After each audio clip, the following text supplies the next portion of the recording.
നമ്മുടെ സഹോദരങ്ങൾ വിദേശ രാജ്യങ്ങളിലും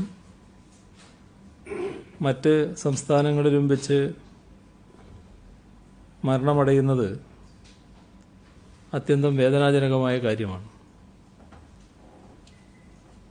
കഴിഞ്ഞയാഴ്ച ഇക്കാര്യം സൂചിപ്പിക്കുമ്പോൾ കോവിഡ് ബാധിച്ച് മരിച്ച വിദേശത്തുള്ള പ്രവാസികൾ 124 പേരായിരുന്നു. ഇന്നലെ വരെ ലഭിക്കുന്ന കണക്കനുസരിച്ച് അത് 173 മാറിയിട്ടുണ്ട്. അവരുടെ വേർപാടിൽ ദുഃഖിക്കുന്ന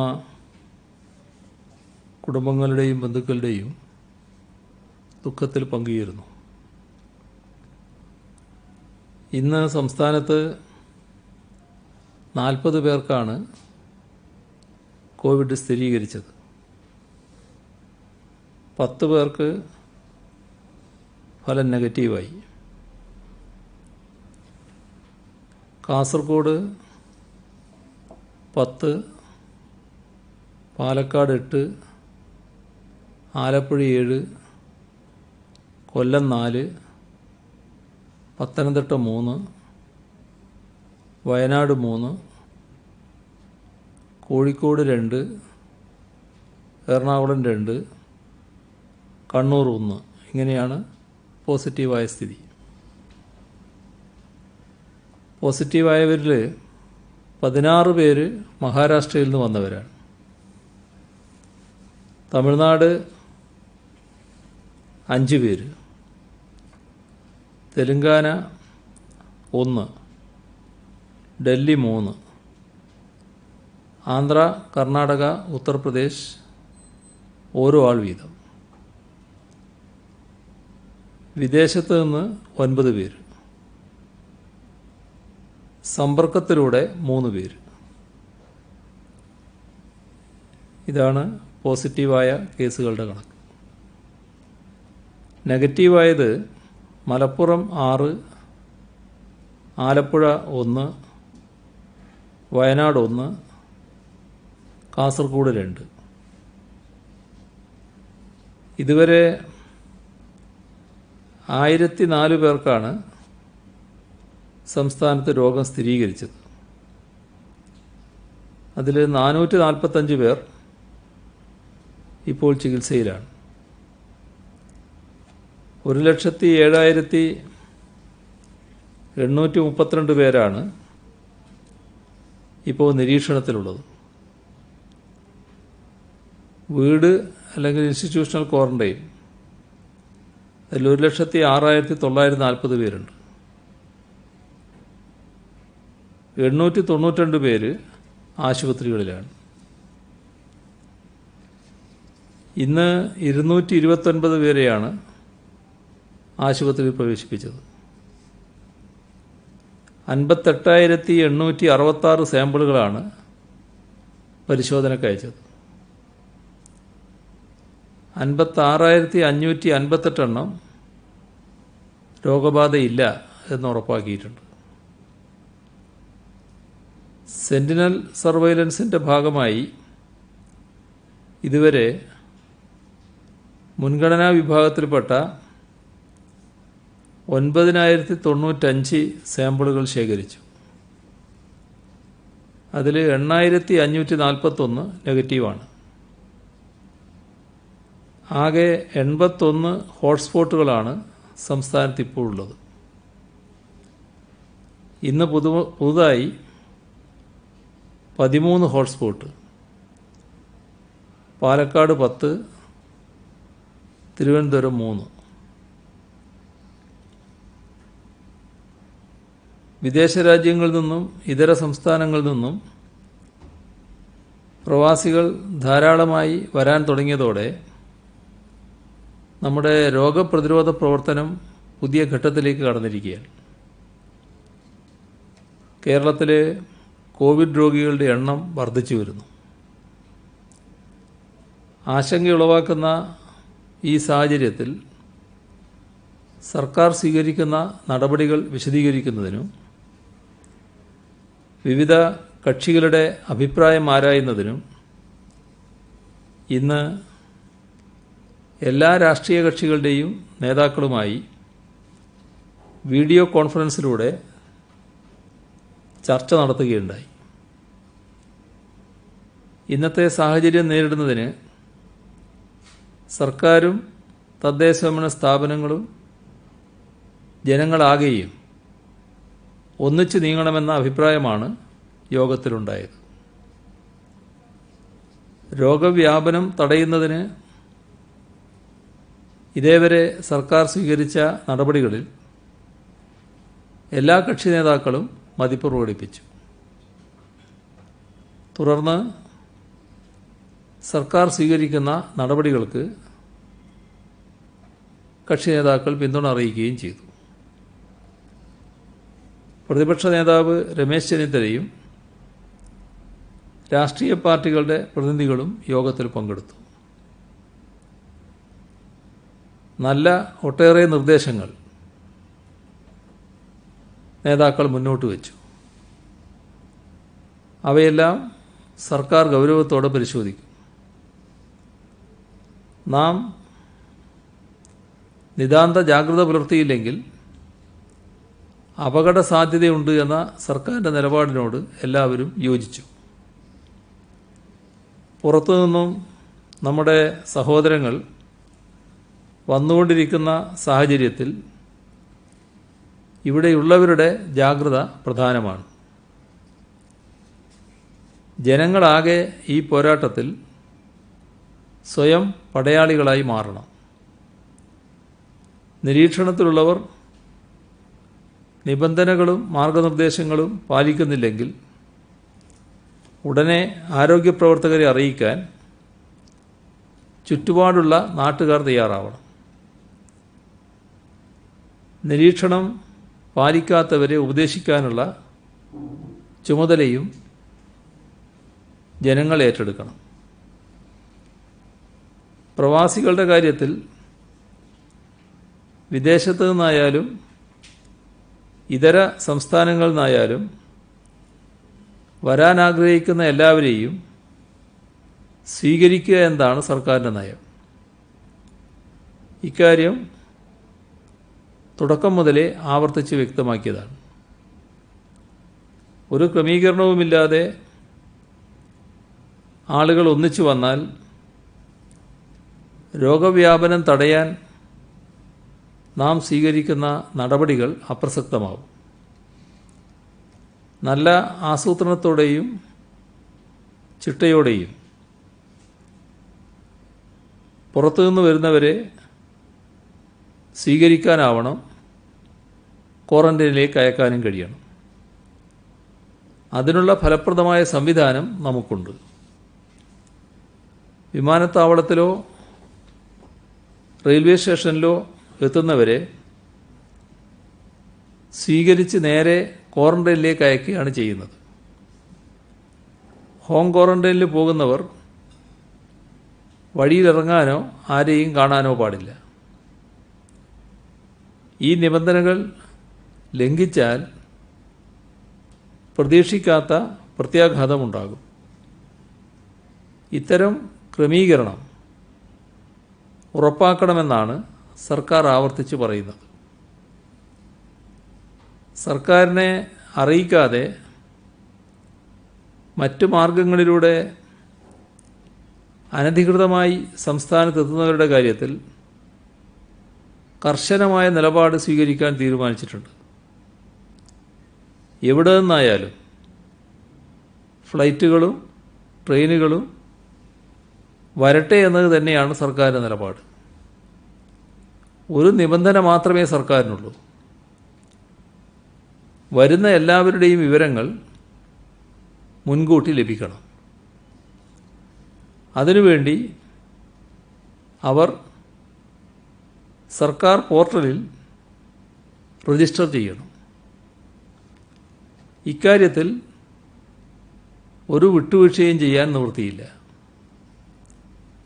വരുന്നവരുടെയും നാട്ടിലുള്ളവരുടെയും ആരോഗ്യ സുരക്ഷ സർക്കാരിന് പ്രധാനമാണ്.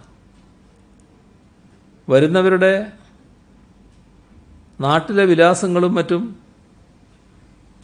ലഭിച്ചാൽ മാത്രമേ അദ്ദേഹം പോകേണ്ട വീട്ടിൽ ക്വാറന്റൈൻ സൗകര്യമുണ്ടോ എന്ന് പരിശോധിക്കാനും ഉറപ്പുവരുത്താനും കഴിയും. സൗകര്യമില്ലാത്തവരെ ക്വാറന്റൈനിലേക്ക് അയക്കേണ്ടതുണ്ട്, സർക്കാർ ക്വാറന്റൈനിലേക്ക് അയക്കേണ്ടതുണ്ട്.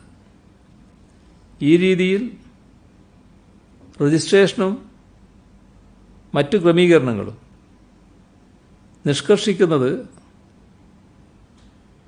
ചിലർ തെറ്റിദ്ധരിക്കുന്നു. അതിൻ്റെ ഭാഗമായാണ് കേന്ദ്ര റെയിൽവേ മന്ത്രിയുടെ ചില പ്രതികരണങ്ങളുണ്ടായത്. നാം നമ്മുടെ പ്രയാസവും ഉത്കണ്ഠയും ചൂണ്ടിക്കാണിക്കുകയാണ് ചെയ്തത്. വിദേശത്തു നിന്നും വരുന്നവരുടെ ക്വാറന്റൈൻ ചെലവ് അവരിൽ നിന്നും ഈടാക്കാനുള്ള സർക്കാർ നിർദ്ദേശം ചില തെറ്റിദ്ധാരണക്കിടയാക്കിയിട്ടുണ്ട് എന്നാണ് തോന്നുന്നത്. സർവകക്ഷി യോഗത്തിലും ഈ പ്രശ്നം വിവിധ പാർട്ടികളുടെ പ്രതിനിധികൾ ഉന്നയിക്കുകയുണ്ടായി. ഇക്കാര്യത്തിൽ ഒരു തരത്തിലുള്ള ആശങ്കയും ആവശ്യമില്ല. പാവപ്പെട്ടവർക്ക് ഒരു ബുദ്ധിമുട്ടും ഉണ്ടാകില്ല. ക്വാറന്റൈൻ ചെലവ് താങ്ങാൻ കഴിയുന്നവരുണ്ട്, അവരിൽ നിന്ന് അത് ഈടാക്കുക എന്നതാണ് സർക്കാരിൻ്റെ നിലപാട്. അത് സംബന്ധിച്ച വിശദാംശങ്ങൾ സർക്കാർ പിന്നീട് അറിയിക്കും. വിദേശത്തുള്ള ചില സംഘടനകൾ ഫ്ലൈറ്റ് ചാർട്ടർ ചെയ്ത് പ്രവാസികളെ കൊണ്ടുവരാൻ ശ്രമിക്കുന്നതായി പറയുന്നുണ്ട്. ഫ്ലൈറ്റ് ചാർട്ടർ ചെയ്യുന്നതിന് സംസ്ഥാനത്തിന് ഒരു വിരോധവുമില്ല. സംസ്ഥാനത്തിന് മുൻകൂട്ടി വിവരം ലഭിച്ചാൽ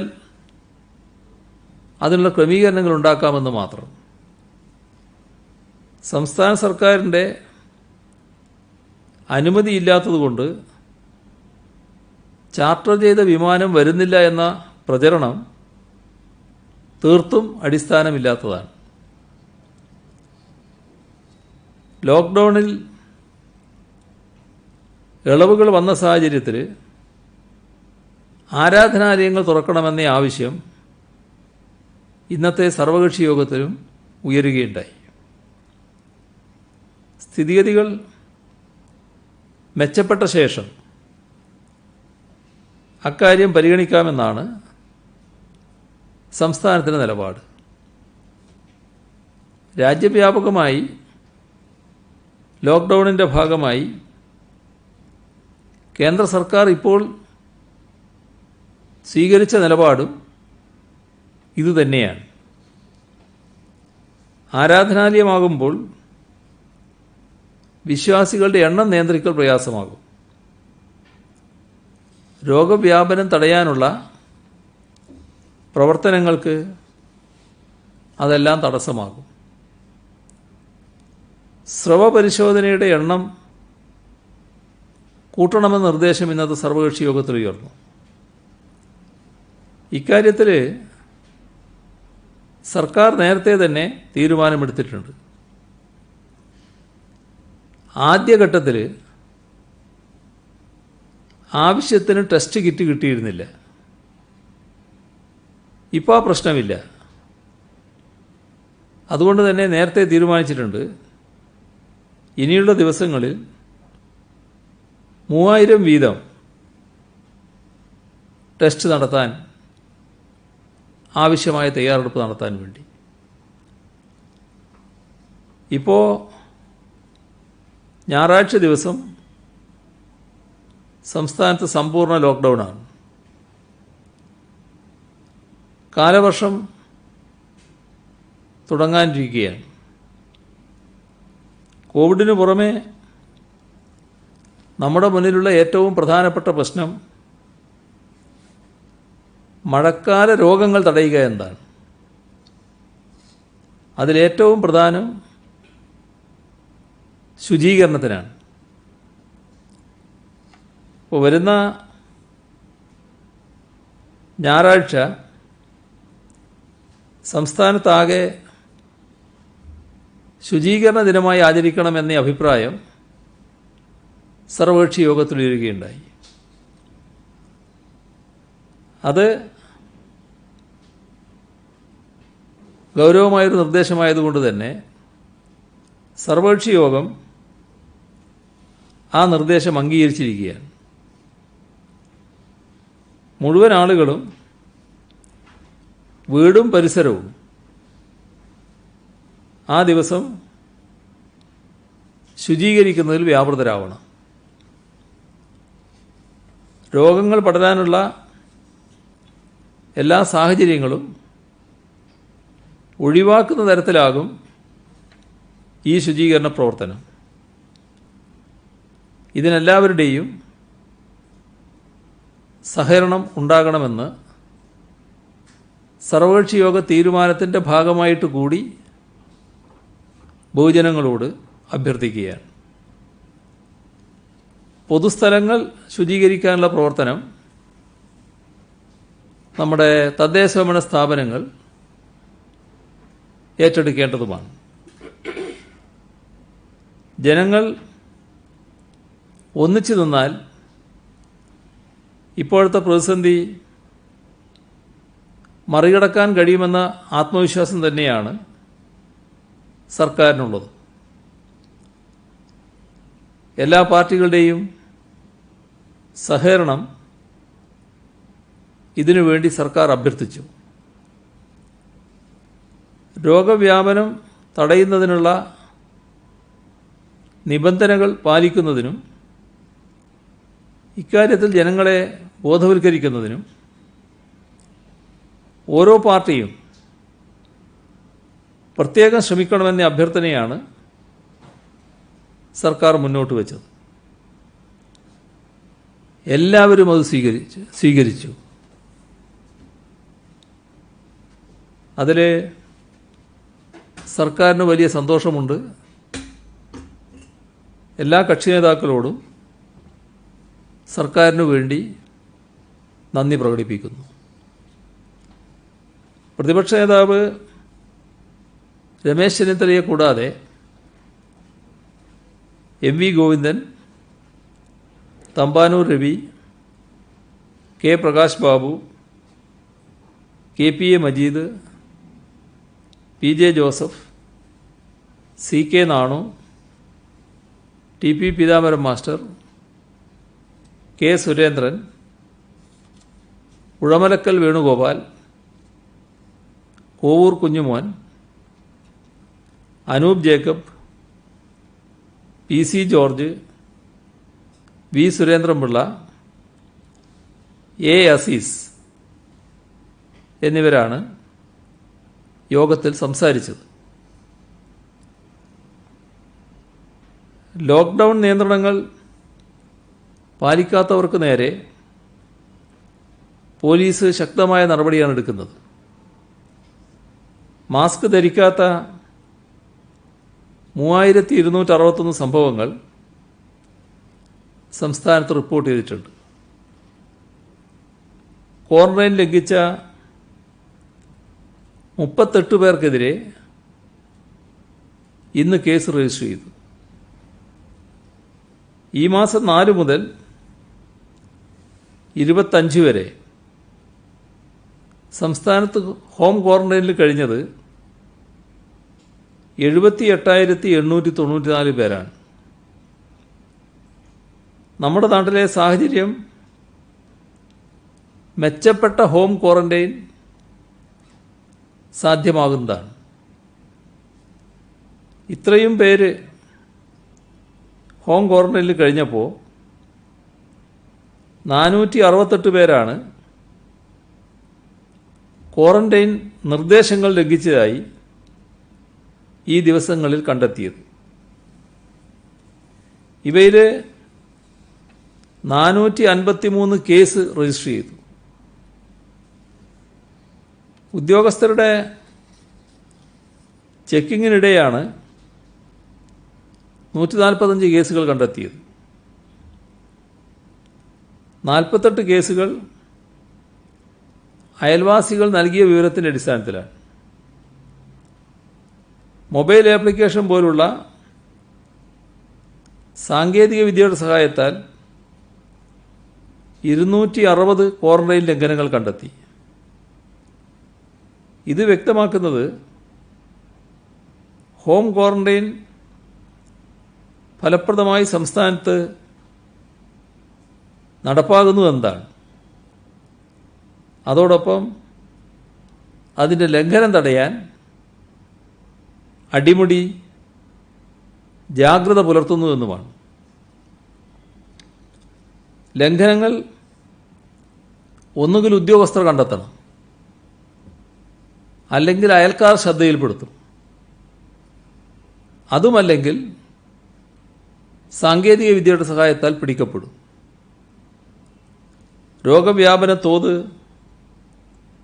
നമുക്ക് വലിയൊരളവിൽ പിടിച്ചു നിർത്താൻ കഴിഞ്ഞത് ഫലപ്രദമായ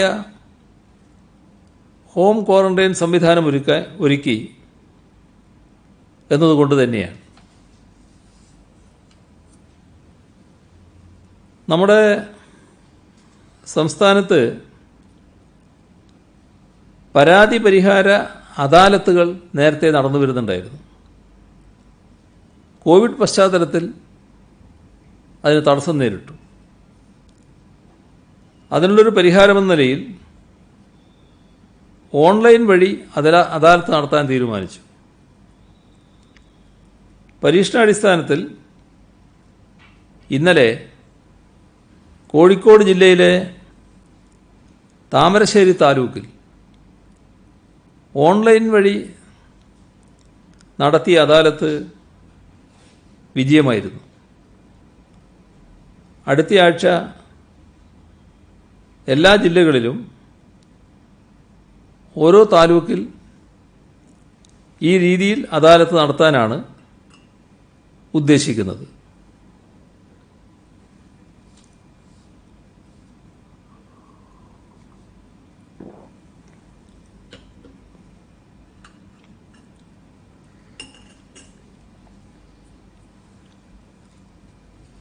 ലോക്ക്ഡൗൺ കാലത്ത് സർക്കാർ ഓഫീസുകളും സ്ഥാപനങ്ങളും തുറന്നു പ്രവർത്തിക്കുന്നതിനുള്ള മാർഗനിർദ്ദേശങ്ങൾ പുറപ്പെടുവിച്ചിട്ടുണ്ട്. ഹോട്ട്സ്പോട്ടുകളിൽ, കണ്ടെയ്ൻമെൻറ് സോണുകളിൽ പ്രത്യേക ക്രമീകരണമായിരിക്കും. കോവിഡ് നിർവ്യാപന പ്രതിരോധ പ്രവർത്തനങ്ങളുമായി ബന്ധപ്പെട്ട എല്ലാ ഓഫീസുകളും സ്ഥാപനങ്ങളും പൂർണ്ണമായി തുറക്കും. ഹോട്ട്സ്പോട്ട് ഒഴികെയുള്ള പ്രദേശങ്ങളിലെ മറ്റ് സർക്കാർ ഓഫീസുകളിൽ 50% ഉദ്യോഗസ്ഥർ ഹാജരാകണം. വേറെ ജില്ലകളിൽ അകപ്പെട്ടുപോയ ജീവനക്കാർക്ക് ജോലിസ്ഥലത്തേക്ക് മടങ്ങാനുള്ള ബസ് സൗകര്യം കലക്ടർമാർ ഒരുക്കും. മടങ്ങാൻ കഴിയാത്തവർ അതത് കലക്ടർമാർ മുൻപാകെ റിപ്പോർട്ട് ചെയ്യണം. ആ ജില്ലയിൽ തന്നെ തുടരുകയും വേണം. അവരെ കോവിഡ് നിർവ്യാപന പ്രവർത്തനങ്ങളിൽ ഉപയോഗിക്കാനാവും. ബന്ധപ്പെട്ട തദ്ദേശഭരണ സ്ഥാപനങ്ങൾക്ക് അവരുടെ സേവനം ലഭ്യമാക്കുകയും ചെയ്യാം. ഇതിനുള്ള ക്രമീകരണം കലക്ട്രേറ്റുകളാണ് ഉണ്ടാക്കേണ്ടത്. വിശദമായ ഉത്തരവ് ഇതുമായി ബന്ധപ്പെട്ട് പുറത്തിറങ്ങിയിട്ടുണ്ട്. ഒരാൾക്ക് കോവിഡ് രോഗബാധയുണ്ടായാൽ പിന്നാലെ കുടുംബത്തിലെ നിരവധി പേർക്ക് അസുഖമുണ്ടാകുന്നത് റിപ്പോർട്ട് ചെയ്യപ്പെടുന്നുണ്ട്. ചില സംഭവങ്ങളിൽ കുടുംബാംഗത്തിനുണ്ടാകുന്ന രോഗബാധ അറിയാത്തതുകൊണ്ടാണ് മറ്റുള്ളവർക്ക് പകരുന്നത്. അതേസമയം രോഗസാധ്യതയുള്ള ആളുകൾ വേണ്ട മുൻകരുതൽ എടുക്കാത്തത് കൂടിയാണ് ഇതിനിടയാക്കുന്നത്. രോഗവ്യാപനമുള്ള സ്ഥലങ്ങളിൽ നിന്ന് എത്തുന്നവർ ക്വാറന്റൈൻ നിബന്ധനകൾ പാലിച്ചേ തീരൂ. ഇപ്പോൾ കുടുംബവ്യാപനം എന്നതിനെ വിളിക്കേണ്ടതില്ല. ഹോം ക്വാറന്റൈൻ നിർബന്ധമായും റൂം ക്വാറന്റൈനായിട്ട് മാറണം. കുടുംബാംഗങ്ങൾ ഈ പ്രത്യേക സമയത്ത് അടുത്തിടപഴകാതിരിക്കുക. ആവശ്യമായ സഹായങ്ങൾക്ക് ആരോഗ്യ പ്രവർത്തകരെ സമീപിക്കുക. ഇങ്ങനെ ചെയ്താൽ വലിയ മാറ്റമുണ്ടാക്കാൻ നമുക്ക് കഴിയും. വ്യാജപ്രചരണങ്ങൾ പല ഘട്ടങ്ങളിൽ നടക്കുന്നുണ്ട്. ഇതുവഴി ആശയക്കുഴപ്പം സൃഷ്ടിക്കാൻ ചിലർ മെനക്കെട്ടിറങ്ങിയിട്ടുണ്ട്. ആലപ്പുഴയിൽ മുംബൈയിൽ നിന്നെത്തിയ യുവാവ് കോവിഡ് കെയർ സെൻ്ററിലായിരുന്നു. ഇദ്ദേഹം നിരവധി ഇടങ്ങളിൽ സഞ്ചരിച്ചു എന്ന രീതിയിൽ ഫോട്ടോ അടക്കം സമൂഹ മാധ്യമങ്ങളിൽ വ്യാജപ്രചരണം നടത്തി. വീട്ടിലേക്ക് ഭീഷണി ഫോൺ കോളുകൾ എത്തുന്നു. കടയിൽ നിന്ന് സാധനങ്ങൾ നൽകുന്നില്ല. സമീപവാസികൾ ഒറ്റപ്പെടുത്തുന്നു. ഇങ്ങനെ ഒട്ടേറെ പരാതിയാണ് അതുമായി ബന്ധപ്പെട്ട് ഉയർന്നത്. ഇത്തരത്തിൽ തെറ്റായ കാര്യങ്ങൾ പ്രചരിപ്പിക്കുന്നവർക്കെതിരെ നടപടികൾ അനിവാര്യമാണ്. ആ നടപടികൾ തുടരുന്നുമുണ്ട്. നമ്മുടെ സന്നദ്ധ പ്രവർത്തകരെ പോലീസ് വോളണ്ടിയർമാരായി നിയോഗിക്കുന്ന പദ്ധതി നാളെ നടപ്പിൽ വരും. ക്വാറന്റൈൻ ലംഘനം കണ്ടെത്തുന്നതിനുള്ള മോട്ടോർ സൈക്കിൾ ബ്രിഗേഡ്, ജനമൈത്രി പോലീസിനോടൊപ്പം കണ്ടെയ്ൻമെൻറ്റ് മേഖലയിലെ ക്ഷേമപ്രവർത്തനങ്ങൾ, ഇവയ്ക്ക് പോലീസ് വളണ്ടിയർമാരെ നിയോഗിക്കും. പോലീസിൻ്റെ കാര്യക്ഷമത വർദ്ധിപ്പിക്കാനും അധിക ജോലിഭാരം മൂലം ഇപ്പോഴുള്ള ബുദ്ധിമുട്ട് കുറക്കാനും ഈ നടപടികളിലൂടെ കഴിയും. ആരോഗ്യ പ്രവർത്തകർക്ക് രോഗബാധ ഉണ്ടാകാതിരിക്കാൻ വ്യത്യസ്ത നടപടികൾ സ്വീകരിക്കുന്നുണ്ട്. ഫീൽഡ് ജോലിക്ക് പോകുന്ന പോലീസ് ഉദ്യോഗസ്ഥർ PPE കിറ്റ് ധരിക്കുന്നുവെന്ന നിർദ്ദേശം ഉറപ്പാക്കണം. PPE കിറ്റ് ലഭ്യമാക്കുന്നതിന് സ്പോൺസർമാരുടെ സേവനവും തേടണം. മദ്യവിൽപ്പനശാലകൾ തുറക്കുന്ന പശ്ചാത്തലത്തിൽ അവയ്ക്ക് മുന്നിൽ പ്രത്യേക പോലീസ് സംവിധാനം ഒരുക്കും. മദ്യവിൽപ്പനശാലകൾ തുറക്കുന്നതുമായി ബന്ധപ്പെട്ട് യാതൊരു തരത്തിലുള്ള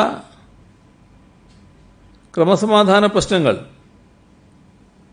ഉണ്ടാകരുത് എന്ന നിർദ്ദേശം നൽകിയിട്ടുണ്ട്.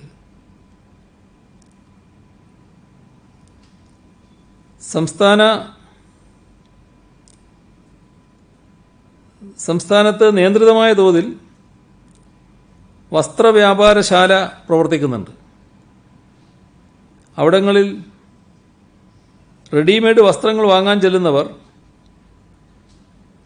ട്രയൽ റൺ നടത്താൻ പാടില്ല. ഒരാൾ ശരീരത്തിലിട്ട് നോക്കിയ വസ്ത്രം മറ്റൊരാൾ പരീക്ഷിച്ച് നോക്കുന്നത് വൈറസ് പടരാനിടയാക്കും. ഇക്കാര്യത്തിൽ വസ്ത്രവ്യാപാര സ്ഥാപനങ്ങൾ ശ്രദ്ധിക്കണം. ഒരേ സമയം അനുവദിക്കപ്പെട്ടതിൽ കൂടുതൽ ആളുകൾ വസ്ത്രം വാങ്ങാൻ എത്തുന്നതും ഒഴിവാക്കണം. മെയ് 31 സർക്കാർ സർവീസിലെ അനേകം ആളുകളുടെ റിട്ടയർമെൻറ്റ് ദിവസമാണ്. സാധാരണ സർവീസിൽ നിന്ന് വിരമിക്കുമ്പോൾ യാത്രയപ്പ് പരിപാടികൾ ഉണ്ടാകാറുണ്ട്. ഇതേ സാഹചര്യം കഴിഞ്ഞ മാർച്ച് 31 വന്നിരുന്നു. ആളുകൾ കൂടുന്ന പരിപാടിയും പാർട്ടികളും പാടില്ല. വൈകാരികമായ മുഹൂർത്തമാണെങ്കിലും നിലവിലുള്ള സാഹചര്യത്തിൻ്റെ ഗൗരവം പരിഗണിച്ച് യാത്രയപ്പ് പരിപാടികൾ പരിമിതപ്പെടുത്തണമെന്ന് അഭ്യർത്ഥിക്കുകയാണ്. ഹയർ സെക്കൻഡറി SLC പരീക്ഷകൾ വലിയ പ്രശ്നങ്ങളൊന്നുമില്ലാതെ തുടരുകയാണ്. പരീക്ഷകൾ അവസാനിക്കുന്ന ദിവസം അത് ആഘോഷിക്കുന്ന പതിവ് വിദ്യാർത്ഥികൾക്കുണ്ട്. അത്തരം ആഘോഷങ്ങളും ഈ ഘട്ടത്തിൽ പാടില്ല. സുരക്ഷാ മാനദണ്ഡങ്ങൾ കർശനമായി പാലിച്ച് പരീക്ഷയ്ക്ക് ശേഷം വിദ്യാർത്ഥികൾ വീട്ടിലേക്ക് പോവുകയാണ് വേണ്ടത്.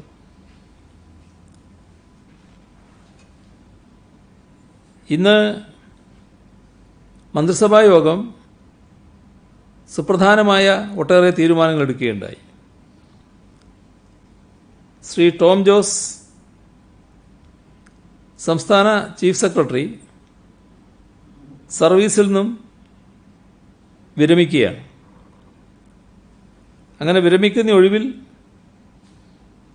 സംസ്ഥാനത്തിൻ്റെ പുതിയ ചീഫ് സെക്രട്ടറിയായി നിലവിൽ ആഭ്യന്തര വകുപ്പിൻ്റെ അഡീഷണൽ ചീഫ് സെക്രട്ടറിയായി ചുമതല നിർവഹിക്കുന്ന വിശ്വാസ് മേത്തയെ നിയമിക്കാൻ തീരുമാനിച്ചു. ശ്രീ ടോം ജോസ്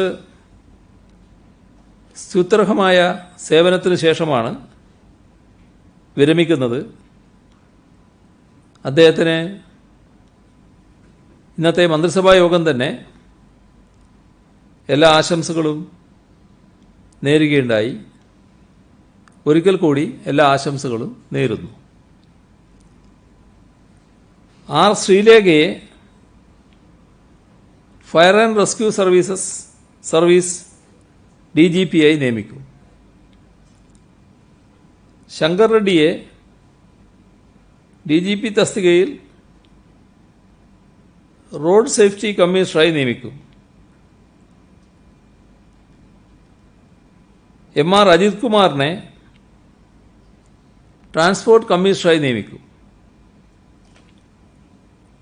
TK ജോസായിരിക്കും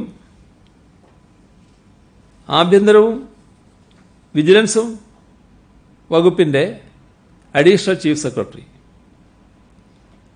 മറ്റൊട്ടേറെ മാറ്റങ്ങളുണ്ട്. ആ വിശദാംശങ്ങൾ പത്രക്കുറിപ്പായി നൽകുന്നുണ്ട്. കേരള പുനർനിർമ്മാണ പദ്ധതിയിൽ ഉൾപ്പെടുത്തി ആലപ്പുഴ ചങ്ങനാശ്ശേരി എലിവേറ്റഡ് ഹൈവേയുടെ വിശദമായ പദ്ധതിക്ക് അനുമതി നൽകാൻ തീരുമാനിച്ചു. 624.48 കോടിയാണ് ഇതിന് കണക്കാക്കിയിട്ടുള്ള ചെലവ്. റീബിൽഡ് കേരള ഇനീഷ്യേറ്റീവിന് കീഴിൽ ഏറ്റെടുത്തിട്ടുള്ള പൊതുമരാമത്ത് റോഡുകളുടെ പട്ടികയിൽ എറണാകുളം ജില്ലയിലെ ആരക്കുന്നം, ആമ്പല്ലൂർ, പൂത്തോട്ടം, പിറവം, പത്തനംതിട്ട ജില്ലയിലെ വയ്യാറ്റുപുഴ, പൊതിപ്പാട് റോഡ്, ഈ 2 റോഡുകൾ ഉൾപ്പെടുത്താൻ തീരുമാനിച്ചു. കേരള പുനർനിർമ്മാണ പദ്ധതി മുഖേന കാസർഗോഡ് റവന്യൂ ഡിവിഷണൽ ഓഫീസ് കെട്ടിടം നിർമ്മിക്കുന്നതിന് 4 കോടി രൂപ അനുവദിച്ചു.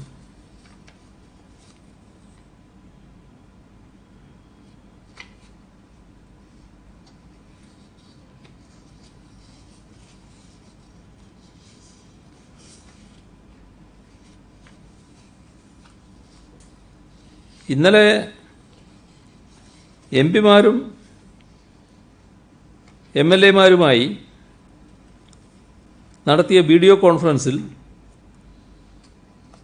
കേരളീയനായ കേന്ദ്ര സഹമന്ത്രി എന്ന നിലയിൽ ശ്രീ വി മുരളീധരനെ ക്ഷണിച്ചിരുന്നു. കോൺഫറൻസിൽ പങ്കെടുക്കുന്നതിനുള്ള ലിങ്ക് അദ്ദേഹത്തിൻ്റെ പ്രൈവറ്റ് സെക്രട്ടറിക്ക് നൽകുകയും കോൺഫറൻസ് തുടങ്ങുമ്പോൾ കണക്ട് ചെയ്യുകയും ചെയ്തിരുന്നു.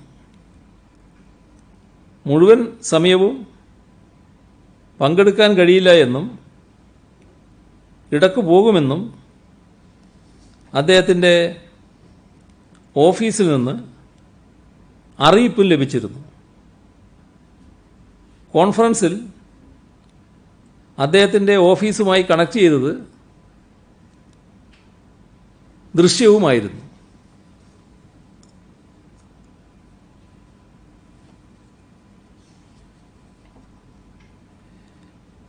ഇവിടെ ചില ആക്ഷേപങ്ങൾ ഉന്നയിച്ചത് ശ്രദ്ധയിൽപ്പെടുകയുണ്ടായി. പെയ്ഡ് ക്വാറന്റൈൻ്റെ കാര്യത്തിൽ കേന്ദ്ര നിർദ്ദേശമുണ്ടെന്ന് പറഞ്ഞ് പ്രവാസികളെ കബളിപ്പിക്കുന്നു എന്ന ആരോപണം ശ്രീ മുരളീധരൻ ഉന്നയിച്ചതായിട്ടാണ് കാണുന്നത്. 28/4/2020 വാർത്താസമ്മേളനത്തിൽ പ്രവാസികളുടെ മടങ്ങിവരവുമായി ബന്ധപ്പെട്ട് ചില കാര്യങ്ങൾ ഇവിടെ പറഞ്ഞിരുന്നു. മടങ്ങിവരുന്നവരിൽ രോഗലക്ഷണമില്ലാത്തവരെ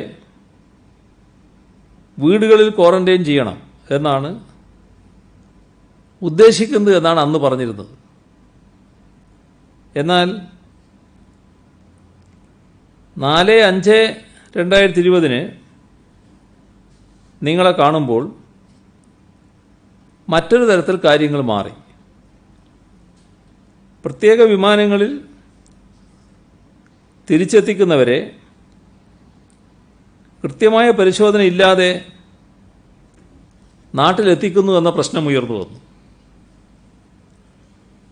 പരിശോധന വേണമെന്ന കാര്യം പ്രധാനമന്ത്രിയോട് ആവശ്യപ്പെടുകയും ചെയ്തു. നേരത്തെ ഉണ്ടായിരുന്ന തീരുമാനത്തിൽ നിന്ന് സംസ്ഥാനത്തിന് മാറ്റം വരുത്തേണ്ടി വന്നു.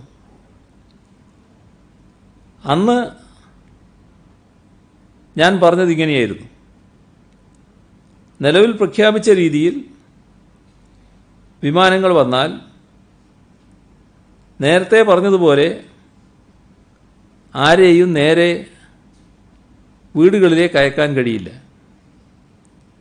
ചുരുങ്ങിയത് 7 ദിവസം ക്വാറന്റൈൻ വേണ്ടി വരും. അന്ന് പലരും ആക്ഷേപിച്ച് കേട്ടത് പരിശോധനയില്ലാതെയാണ് ആളുകൾ എത്തുന്നത് എന്നത് ആര് നൽകിയ വിവരമാണ് എന്നൊക്കെയാണ്. വിമാനം വന്നതിൻ്റെ പിറ്റേ ദിവസം വിമാനത്തിലെത്തിയ ആൾക്ക് തന്നെ കോവിഡ് സ്ഥിരീകരിക്കുന്ന സാഹചര്യമുണ്ടായി. വന്നവരെ കുറ്റപ്പെടുത്താനാവില്ല. ഉത്തരവാദപ്പെട്ട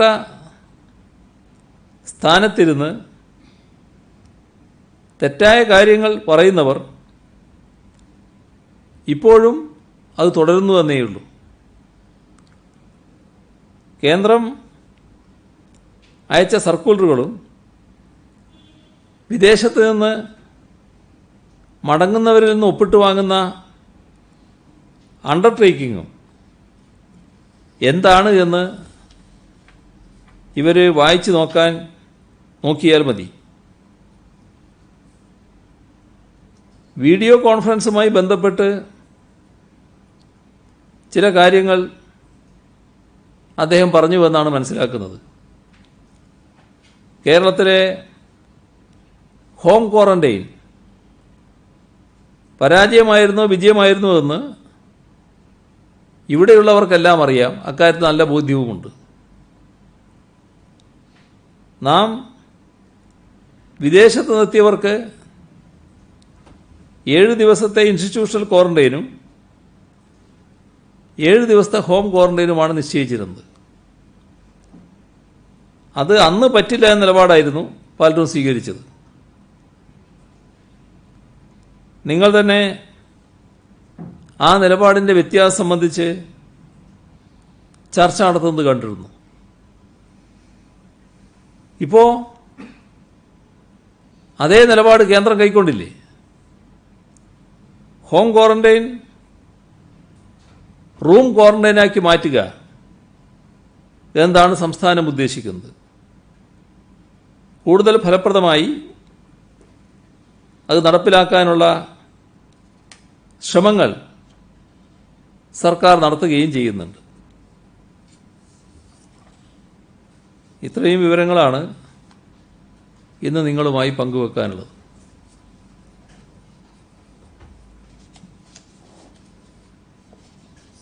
പെയ്ഡ് ക്വാറന്റൈനിന്റെ കാര്യത്തിൽ പാവപ്പെട്ടവർക്ക് കുഴപ്പമുണ്ടാവില്ല സിഎം പറഞ്ഞു. അത് എന്ത് തരത്തിലുള്ള ക്രമീകരണമാണെന്ന് വിശദമാക്കാൻ കഴിയുമോ? അതതിൻ്റെ ഓർഡർ വരുമ്പോൾ കൃത്യതയുണ്ടാവും. അതിനകത്ത് ആ ഓർഡർ ഇറങ്ങുമ്പോൾ വ്യക്തതയുണ്ടാവും. ഇത് കേന്ദ്രം പറഞ്ഞിട്ടല്ലേ നമ്മൾ ഇത്തരം ഒരു സമീപനം സ്വീകരിച്ചത്? അതോ നമ്മൾ കാരണം കേന്ദ്രത്തിന്റെ ഒരു ഓർഡർ ഉണ്ടായിരുന്നല്ലോ, അത്തരത്തിൽ സത്യവാങ്മൂലം നൽകി വേണം വിമാനത്തിൽ കയറാൻ. പിന്നീട് ഇപ്പോൾ ഇവിടെ വന്ന ശേഷം അങ്ങനെ ഒരു തീരുമാനം അതിനനുസരിച്ചാണോ നമ്മൾ അങ്ങനെ തീരുമാനിച്ചത്?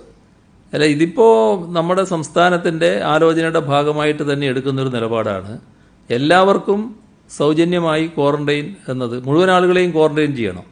അപ്പോൾ മുഴുവൻ ആളുകളെയും ക്വാറന്റൈൻ ചെയ്യുന്നതിൽ അത് താങ്ങാൻ പറ്റുന്ന ആളുകളിൽ നിന്ന് അതിന് ഫീ വാങ്ങുക എന്നത് സർക്കാരിൻ്റെ നിലപാട് തന്നെയാണ്.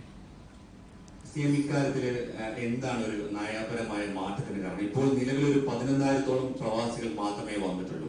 നമ്മളെല്ലാവരെയും ക്ഷണിക്കുമ്പോൾ തന്നെ ഒരു വിഭാഗത്തിന് ഇപ്പോൾ ഇനി മുതൽ ഫീസ് എന്ന് പറയുന്നത് ഒരു സാമ്പത്തിക പ്രതിസന്ധിയുടെ ഒരു പ്രശ്നം കാരണമാണോ, അതോ എങ്ങനെയാണ് അതിനെ വിലയിരുത്തുന്നത്? അത് അവർ വരുന്നവരിൽ നല്ലൊരു ഭാഗം സാധാരണ നിലക്ക് ആ ചെലവ് വഹിക്കാൻ പറ്റുന്നവരാണ്. അവരാ ചെലവ് ഇവിടെ വഹിക്കുക എന്നുള്ളത് മാത്രമേ ഉദ്ദേശിക്കുന്നുള്ളൂ. നമുക്ക് താല്പര്യം അവരെ ഹോം ക്വാറന്റൈനിൽ വിടൽ തന്നെയാണ്.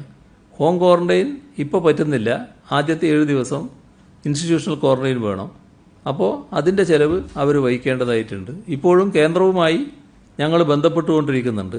അവരെ എല്ലാവരെയും ഇവിടെ ഹോം ക്വാറന്റൈൻ വിജയപ്രദമാണ്, ഹോം ക്വാറന്റൈനിലേക്ക് വിടണമെന്ന് തന്നെയാണ് സംസ്ഥാനം കാണുന്നത്. ഈ ക്വാറന്റൈൻ സംബന്ധിച്ച് ആദ്യം നമ്മൾ ഒരു കരുതലിന്റെ ഭാഗമായിട്ട് എല്ലാവരെയും സൗജന്യ ക്വാറന്റൈൻ സിഎം തന്നെ പ്രഖ്യാപിച്ചിരുന്നു. ഇന്നലെ ഈ പണം ഈടാക്കുമെന്ന് പറഞ്ഞ സിഎം അല്ല അത് നിങ്ങൾ ഒരു തിരിച്ചടി ഉണ്ടായെന്ന് തോന്നുന്നുണ്ടോ? അല്ല, അത് നിങ്ങൾ തെറ്റിദ്ധരിക്കുകയാണ്. ഞാൻ നേരത്തെ മുതൽ പറഞ്ഞത് എന്താണ്? ഇവിടെ ചികിത്സിക്കുന്നവരെ ആ ചികിത്സ സൗജന്യമാണെന്നാണ്. ഇവിടെ നാം നിശ്ചയിച്ചത് ഹോം ക്വാറന്റൈനാണ്. ഹോം ക്വാറന്റൈന് വേറെ എന്താ ചെലവ്? അവരെ ചെലവ് തന്നെയല്ലേ. ആ ഹോം ക്വാറന്റൈനിൽ താമസിക്കാൻ പറ്റാത്തവർക്ക് ഇൻസ്റ്റിറ്റ്യൂഷണൽ ക്വാറന്റൈൻ വേണ്ടി വരും. അത് വളരെ ചുരുക്കം എണ്ണം മാത്രമേ വരൂ. ആ കേസല്ല ഇപ്പോൾ വരുന്നത്. ഇപ്പോൾ വരുന്നവരെ മുഴുവൻ ക്വാറന്റൈൻ ചെയ്യണമെന്നാണ്. നമ്മളന്ന് പറഞ്ഞത് ഹോം ക്വാറന്റൈൻ ഒരു ഭാഗത്ത് നടക്കും, അതേസമയം ചികിത്സ ആവശ്യമായി വരുന്ന ചികിത്സക്കും ചിലവുണ്ട്. ഈ പറയുന്ന ടെസ്റ്റിനും മറ്റും വലിയ ചിലവില്ലേ, ആ ചിലവ് മുഴുവൻ സംസ്ഥാനം വഹിക്കും എന്നത് തന്നെയാണ് എടുത്ത നിലപാട്. ഒരു ടെസ്റ്റിന് 4,000-ലധികം രൂപ വരും. അങ്ങനെ ഒരു ടെസ്റ്റല്ല, വിവിധ ടെസ്റ്റുകൾ നടത്തേണ്ടതായിട്ട് വരും. അപ്പോൾ അതൊക്കെ സംസ്ഥാനം തന്നെ വഹിക്കുക എന്നുള്ളത് തന്നെയാണ് കണ്ടിട്ടുള്ളത്. പാലിയേറ്റീവ് കെയർ പേഷ്യന്റുള്ള വീട്ടില് ഇതര സംസ്ഥാനത്തു നിന്നല്ല വിദേശത്ത് നിന്ന് വരുന്നവരെയും അവിടെ ഹോം ക്വാറന്റൈൻ പറ്റില്ല, ഇപ്പൊ നമ്മുടെ നയമനുസരിച്ച് റൂം ക്വാറന്റൈൻ പറ്റില്ല, അവരെ ഇൻസ്റ്റിറ്റ്യൂഷണൽ ക്വാറന്റൈനിലേക്ക് മാറ്റണമെന്ന് ഇന്നലെ ആരോഗ്യ വകുപ്പ് പ്രിൻസിപ്പൽ സെക്രട്ടറി ഉത്തരവിറക്കിയിട്ടുണ്ട്. അപ്പോൾ അങ്ങനെ മാറ്റപ്പെടുന്നവരും ഈ ക്വാറന്റൈൻ പെയ്ഡ് ക്വാറന്റൈൻ ആണോ സ്വീകരിക്കേണ്ടി വരുന്നത്? എന്താണ് അതിന് പ്രത്യേകിച്ച് എന്തെങ്കിലും മാർഗനിർദ്ദേശമുണ്ടോ? എല്ലാവർക്കും ഇത് ബാധകമാണ്. അവരുടെ സാമ്പത്തിക സ്ഥിതി ഇതിനനുവദിക്കുന്നില്ലെങ്കിൽ അതുമായി ബന്ധപ്പെട്ട കാര്യത്തിൽ ഇളവുണ്ടാവും. മറ്റെല്ലാവരും കൊടുക്കേണ്ടതായിട്ട് വരും. അതിൻ്റെ ഓർഡർ വരുമ്പോൾ അത് വ്യക്തമാവും. നേരത്തെ പറഞ്ഞ 2.5 ലക്ഷത്തോളം കിടക്കുകൾ നമ്മൾ ക്വാറന്റൈൻ ഒരുക്കിയിട്ടുണ്ടെന്നാണ്. ഇപ്പോൾ അത്തരം അന്നത്തെ ആ ഒരു നിലപാട് അല്ലെങ്കിൽ അത്രയും പറഞ്ഞ ശരിയല്ലാതെയുള്ള പ്രശ്നങ്ങൾ വരുന്നുണ്ട്. ഇപ്പോൾ എത്ര ക്വാറന്റൈൻ സൗകര്യമുണ്ട്? ഈ 2 ലക്ഷം കിടക്കുകൾ ഇപ്പോഴും ഉണ്ടോ? എന്താണ് അതിന്റെ ഒരു കണക്ക് പറയാൻ പറ്റുമോ? ക്വാറന്റൈൻ ആവശ്യമായിട്ടുള്ള സൗകര്യങ്ങൾ നമ്മൾ ഒരുക്കിയിട്ടുണ്ട്. ആ ക്വാറന്റൈനിൻ്റെ ഭാഗം എന്നത് അവരെ താമസിപ്പിക്കുക എന്നുള്ളത് മാത്രമല്ല, രോഗികൾക്കുള്ള ബെഡുകൾ കൂടിയാണ്, രോഗികൾക്കുള്ള സൗകര്യങ്ങൾ കൂടിയാണ് വേണ്ടത്. അപ്പോൾ ആശുപത്രികളായി മാറുന്ന കേന്ദ്രങ്ങളടക്കം വരും. അങ്ങനെയുള്ള എല്ലാ ഭാഗങ്ങളും സർക്കാർ ഒരുക്കി കഴിഞ്ഞിട്ടുണ്ട്. മറ്റ് സംസ്ഥാനങ്ങളിൽ നിന്ന് വരുന്നവർക്കും ഈ സാമ്പത്തികമായി വലിയ ബുദ്ധിമുട്ടില്ലാത്ത ആൾക്കാരുണ്ട്. ഇപ്പോൾ പ്രവാസികൾക്ക് സാമ്പത്തികമായി ബുദ്ധിമുട്ടില്ലാത്തവരിൽ നിന്ന് പണം ഈടാക്കാൻ തീരുമാനിച്ചിട്ടുണ്ട്. മറ്റ് സംസ്ഥാനങ്ങളിൽ നിന്ന് വരുന്ന ഇത്തരത്തിൽ സാമ്പത്തികമായി ബുദ്ധിമുട്ടുള്ള ആൾക്കാരിൽ നിന്നും ഈ ക്വാറന്റൈനിൽ പൈസ ഈടാക്കുന്നതിനെ കുറിച്ച് ആലോചിക്കുന്നു. അവരവരുടെ വീട്ടിലല്ലേ ക്വാറന്റൈൻ, അവരിൽ നിന്നാണ് പൈസ ഈടാക്കുന്നത്. അവരവരുടെ വീട്ടിൽ ക്വാറന്റൈൻ നടക്കുകയല്ലേ. വീട്ടിൽ കഴിയാത്തവരെ പ്രശ്നത്തിൽ മാത്രമല്ലേ മറ്റു പ്രശ്നങ്ങൾ വരുന്നുള്ളൂ. അത് വളരെ ചുരുക്കം എണ്ണം മാത്രമേ വരൂ.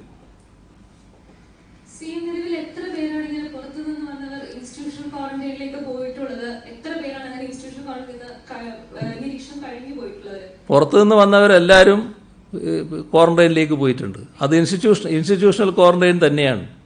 അതായത് വിദേശത്ത് നിന്ന് വന്ന എല്ലാവരും ആദ്യഘട്ടം ഇൻസ്റ്റിറ്റ്യൂഷണൽ ക്വാറന്റൈൻ തന്നെയാണ്. ഗർഭിണികൾ അങ്ങനെയുള്ളവർ ഒഴികെയുള്ള എല്ലാവരും ഇൻസ്റ്റിറ്റ്യൂഷണൽ ക്വാറന്റൈനാണ്. കണക്ക് നേരത്തെ ഞാൻ വ്യക്തമാക്കിയതാണ്. ഈ ഹോം ക്വാറന്റൈനിലെ ലംഘനങ്ങൾ വർദ്ധിച്ചു വരുന്ന സാഹചര്യത്തിൽ കൂടുതൽ ഇഫക്റ്റീവായിട്ട് ഈ പോലീസിനെയും ജനമൈത്രി പോലീസിനെയും വോളണ്ടിയേഴ്സിനെയും കൂടാതെ കൂടുതൽ എന്തെങ്കിലും ടെക്നോളജി ആപ്ലിക്കേഷൻസ് കൊണ്ടുവരാനായിട്ട് സംസ്ഥാനം ഉദ്ദേശിക്കുന്നുണ്ട്? ഇതിൽ 3 മാർഗങ്ങളുണ്ട്. ഒന്ന്, നേരിട്ടുള്ള പരിശോധനയിലൂടെ വ്യക്തമാകുന്നത്. അത് ഉദ്യോഗസ്ഥരുടെ പരിശോധനയാണ്. അത് പോലീസുമുണ്ട്, മറ്റുള്ളവരുമുണ്ട്. അതിൻ്റെ കൂടെ നേരിട്ട് നാട്ടുകാർ, അയൽപക്കക്കാർ പരാതിപ്പെട്ട് മനസ്സിലാക്കുന്നുണ്ട്. ഇതിനോടൊപ്പം സാങ്കേതിക മാർഗങ്ങളുമുണ്ട്. ആ സാങ്കേതിക വിദ്യകളും ഇതിന് ഉപയോഗിക്കുന്നുണ്ട്. ഈ 3 മാർഗവും ഇപ്പോൾ ഉപയോഗിക്കുന്നുണ്ട്. പക്ഷേ ഇതിൽ ഏറ്റവും കൂടുതൽ ശക്തിപ്പെടേണ്ടത് നാടിൻ്റെ ജാഗ്രത തന്നെയാണ്, നാട്ടുകാരുടെ ജാഗ്രത തന്നെയാണ്. അത് കൂടുതൽ ശക്തിപ്പെടുത്താൻ കഴിയണം. ഈ അതിർത്തി സംസ്ഥാനങ്ങളിൽ നിന്ന് കൂടുതൽ പേർ ജോലിക്കായി മറ്റും വരുന്നുണ്ട്, സ്ഥിരമായി പോയി വരുന്നവരുമുണ്ട്. ഇപ്പൊ ഈ തിരുവനന്തപുരത്ത് നിന്ന് നാഗർകോവിലേക്ക് സ്പെഷ്യൽ ട്രെയിൻ റെയിൽവേ ജീവനക്കാർക്ക് വേണ്ടിയുണ്ട്. ഇവര് നാഗർകോവിൽ അടക്കമുള്ള ഹോട്ട്സ്പോട്ടുകളിൽ പോയിട്ടാണ് തിരികെ വരുന്നത്. അപ്പൊ ഇവര് തിരികെ വന്നതിന് ശേഷം കടകളിലും മറ്റിടത്തൊക്കെ പോകുന്നുമുണ്ട്. അപ്പൊ അത് നമ്മളിപ്പോൾ ചെയ്യുന്ന മുൻകരുതലിന് വിരുദ്ധമാകില്ലേ? ചില ജോലികൾ ഈ അതിർത്തി പ്രദേശങ്ങളിലുള്ളവർ അപ്പുറവും ഇപ്പുറവും ജോലി എടുക്കുന്നവരുണ്ട്. ചില സ്ഥാപനങ്ങൾ നടത്തുന്നവരുണ്ടാവും. ആ സ്ഥാപനങ്ങൾ ഇപ്പോൾ തമിഴ്നാട്ടിൽ താമസിച്ച് ഇവിടെ നടത്തുന്നവരുണ്ടാവും, ഇവിടെ താമസിച്ച് തമിഴ്നാടിൻ്റെ അതിർത്തിയിൽ നടത്തുന്നവരുണ്ടാവും. നമ്മുടെ അതിർത്തി പ്രദേശമാണ് ഞാൻ പറയുന്നത്. അങ്ങനെയുള്ള ആളുകൾക്ക് പോകുന്നതിനുള്ള വരുന്നതിനുള്ള പ്രത്യേക പാസ് അനുവദിക്കുന്നുണ്ട്. അത് ഓരോ ദിവസവും അനുവദിക്കുന്നത് വിഷമായതുകൊണ്ട് കുറച്ച് നാളത്തേക്ക് തന്നെ അനുവദിക്കുക എന്ന നിലപാട് തന്നെയാണുള്ളത്. എന്നാൽ പ്രത്യേകമായി വരുന്ന ആളുകളുടെ കാര്യത്തിൽ അത് പരിശോധന വേണമെന്നും ആ പരിശോധനയുടെ ഭാഗമായി രോഗം ബാധിച്ചിട്ടുണ്ടോ എന്നത് കണ്ടെത്തണമെന്നും കണ്ടിട്ടുമുണ്ട്. വി മുരളീധരൻ യോഗത്തിൽ പങ്കെടുത്ത കാര്യത്തിൽ മുഖ്യമന്ത്രി കള്ളം പറയുകയാണെന്നും മുരളീധരൻ യോഗത്തിൽ പങ്കെടുക്കാനുള്ള താല്പര്യം സംസ്ഥാന സർക്കാരിന് ഇല്ലായിരുന്നുവെന്നും താല്പര്യം ഉണ്ടായിരുന്നെങ്കിൽ മുഖ്യമന്ത്രി ഫോണിലെങ്കിലും വിളിച്ച കാര്യം സൂചിപ്പിക്കുമായിരുന്നു എന്നാണ് ബിജെപിയുടെ സംസ്ഥാന അധ്യക്ഷൻ വിമർശനം ഉന്നയിച്ചിരിക്കുന്നത്. അതിനല്ലേ ഞാൻ നേരത്തെ പറഞ്ഞത്. ഞാൻ നേരത്തെ പറഞ്ഞത് എന്താ, നിങ്ങളെന്താ കേട്ടത്? ഞാൻ പറഞ്ഞത് എന്താണ്? അദ്ദേഹത്തിൻ്റെ സ്റ്റാഫിനെ നേരിട്ട് ബന്ധപ്പെട്ടിരുന്നു ഓഫീസിൽ നിന്ന്. അപ്പോൾ അദ്ദേഹം പങ്കെടുക്കാൻ സമ്മതം പ്രകടിപ്പിച്ചു. സമ്മതം പ്രകടിപ്പിക്കുക മാത്രമല്ല, അതിൻ്റെ ഭാഗമായുള്ള ലിങ്ക് അങ്ങോട്ട് കൊടുത്തു. ഈ വീഡിയോ കോൺഫറൻസ് ആരംഭിക്കുമ്പോൾ ആരൊക്കെ അതിൽ സംബന്ധിക്കുന്നു എന്നുള്ളത് വ്യക്തമാകുന്നത് ഈ ലിങ്ക് പ്രത്യക്ഷത്തിൽ ദൃശ്യമാണ്. ആ ദൃശ്യം പരിശോധിച്ചാൽ നിങ്ങൾക്ക് ആർക്കും കാണാൻ കഴിയും. അതിനകത്ത് വി മുരളീധരൻ്റെ കേന്ദ്രവുമുണ്ട്. അപ്പോൾ അവർ സമ്മതിച്ചതാണ്.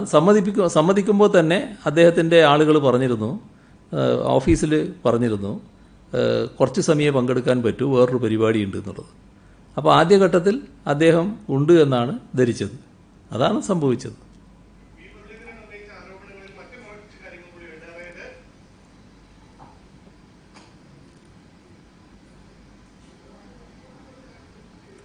ശബ്ദമില്ല.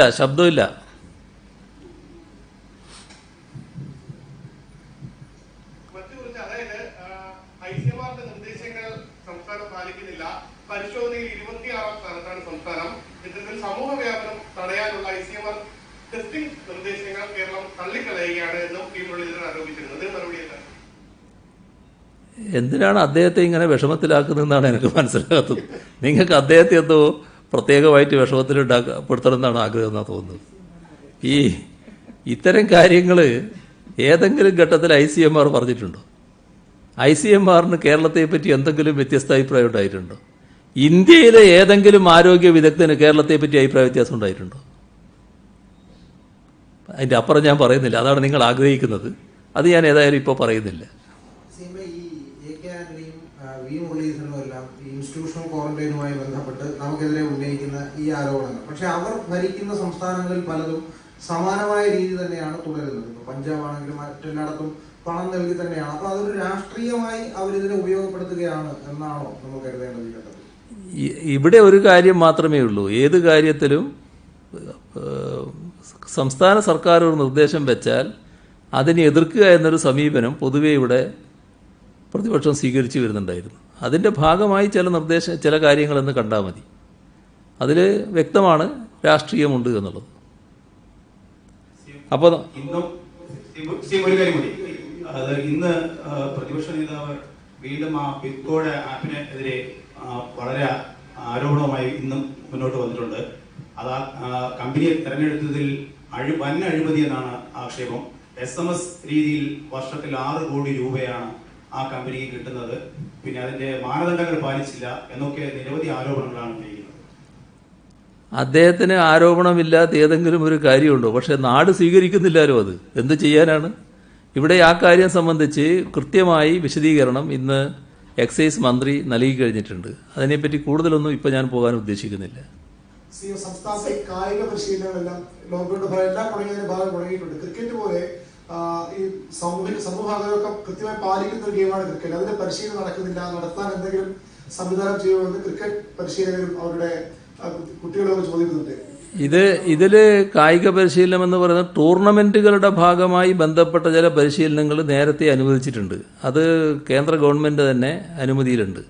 അതിനകത്ത് ഈ ഭാഗവും കൂടി പെടുമെങ്കിൽ നമുക്ക് അനുവദിക്കുന്നതിന് ഒരു തടസ്സവും ഉണ്ടാവില്ല. അത് മറ്റ് കാര്യങ്ങൾ പരിശോധിച്ച് നോക്കാം. രണ്ട് കാര്യങ്ങൾ. ഒന്ന്, പഞ്ചായത്തുകളുടെ കെട്ടിട വാടക സംബന്ധിച്ച് താങ്കൾ നേരത്തെ പറഞ്ഞിരുന്നത് 2 മാസത്തേക്ക് ഈ കെട്ടിട വാടക നൽകേണ്ടതില്ല എന്നാണ്. എന്നാൽ ഇപ്പോൾ പഞ്ചായത്തുകൾ പലയിടത്തും ഇത് പിരിക്കാനുള്ള നടപടികൾ ആരംഭിച്ചിട്ടുണ്ട്. മറ്റൊന്ന്, പലയിടത്തും ഇപ്പൊ ചിത്രാഞ്ജലിയിൽ ഉൾപ്പെടെ സീരിയൽ ഷൂട്ടിംഗ് പുരോഗമിച്ചുകൊണ്ടിരിക്കുകയാണ്. ടെക്നീഷ്യൻസ് ഉൾപ്പെടെ മാസ്കുകൾ ധരിക്കുന്നില്ല എന്ന മറ്റുമുള്ള പരാതികളും ഉയർന്നു കേൾക്കുന്നുണ്ട്. ഇത് രണ്ടിലും ഒന്ന് വിശദമാക്കാമോ? പഞ്ചായത്തുകളുടെ കാര്യത്തിൽ ആ കെട്ടിടങ്ങൾ ഇപ്പോൾ വാടക ഈടാക്കാതിരിക്കുക എന്നുള്ളത് തന്നെയാണ് നേരത്തെ എടുത്ത നിലപാട്. ആ നിലപാടിൽ തന്നെയാണ് പഞ്ചായത്ത് വകുപ്പ് നിൽക്കുന്നത്. അതിൽ മാറ്റമൊന്നും വന്നിട്ടില്ല.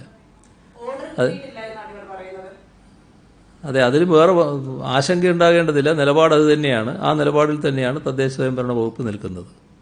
പിന്നെ സാധാരണ നിലക്ക് ഈ പരിപാടി നടത്തുമ്പോൾ ഈ പരിപാടി നിങ്ങൾ അനുവദിച്ചാൽ ഈ പരിപാടി മാസ്ക് ഇട്ടുകൊണ്ട് നടത്താൻ പറ്റില്ലല്ലോ. ഒരു പരിപാടിയിൽ പങ്കെടുക്കുന്ന ഒരു കഥാപാത്രം ആണെന്ന് വിചാരിക്കുക.